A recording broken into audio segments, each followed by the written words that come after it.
700 মেগাহার্টজের স্পেকট্রামটা, সেই স্পেকট্রামে একজন মাত্র বিডার, সিঙ্গেল বিডার, এটা প্রায় 2,500 কোটি টাকার একটা অকশন।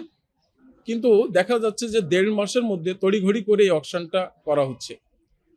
আমরা এই একটা মামলা করেছিলাম যে অকশনটা বন্ধ করার জন্য, কারণ পাবলিক ইন্টারেস্ট আমরা একটা মামলা করেছিলাম। আমাদের বক্তব্য হচ্ছে যে এই অকশন যেটা হচ্ছে সেটা 4G এবং 5G কে কাভার করার জন্য। এই 700 মেগাহার্টজ বেসিক্যালি বাংলাদেশের জন্য একটা রিসোর্স। এই রিসোর্সটাকে ওনারা খুব তড়িঘড়ি করে একজন ব্যক্তিকে দেওয়ার জন্য এই অকশনটা করছে বলে আমরা মনে করেছি। এবং এই অকশনটা যদি একজন বিডার পেয়ে যায়, তাহলে আমরা যারা ইন্টারনেট ইউজার, যারা বাংলাদেশের আমরা যারা জনগণ, পাবলিক, সেই পাবলিক ক্ষতিগ্রস্ত হবে। ওনারা মনোপলি ব্যবসা করবে বলে আমার কাছে মনে হয়েছে। এবং যে দামটা নির্ধারণ করা হয়েছে সেই দামের নির্ধারণের কারণে অন্যান্য অপারেটর কোম্পানিও কিন্তু এখানে পার্টিসিপেট করতে চায়নি।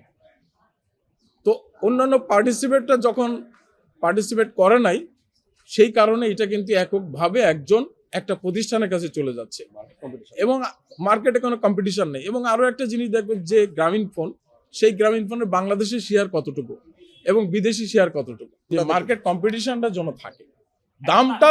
দামটা যদি বাড়ে তাহলে তো গভর্নমেন্টেরই লাভ যে বাংলাদেশ, কিন্তু তার থেকে বেশি ক্ষতি হয়ে যাবে, ওনারা মনোপলি ব্যবসা করবে, একচেটিয়া ব্যবসা করবে। সারা পৃথিবীতে আমরা দেখেছি যে উন্নত দেশগুলো, অস্ট্রেলিয়া, আমেরিকা বা অন্যান্য দেশ এবং পার্শ্ববর্তী দেশ ভারত, পাকিস্তান বা মায়ানমার, যারা এই 700 মেগাহার্টজ স্পেকট্রামগুলো যখন তারা সেল করেছে, তারা দীর্ঘদিন ধরে এইটা একটা কমিটি গঠন করেছে, তারা তদন্ত করে এর ইনফ্রাস্ট্রাকচার কি হবে, এটা মার্কেটে গেলে এটা কি হবে, সবগুলো একটা চিন্তা ভাবনা করে, কমিশন করে, অ্যানালাইসিস করে, রিপোর্ট দিয়ে তারপরে কিন্তু করা হয়েছে। কিন্তু বাংলাদেশের ক্ষেত্রে কিন্তু এটা করা হয়নি। অকশন স্টে করে নাই। অকশন কেন স্টে হবে না সেটার জন্য একটা রুল জারি করছে। আদালত না বলে নাই। আদালত না বললে তো অন্য কিছু অর্ডার হতো।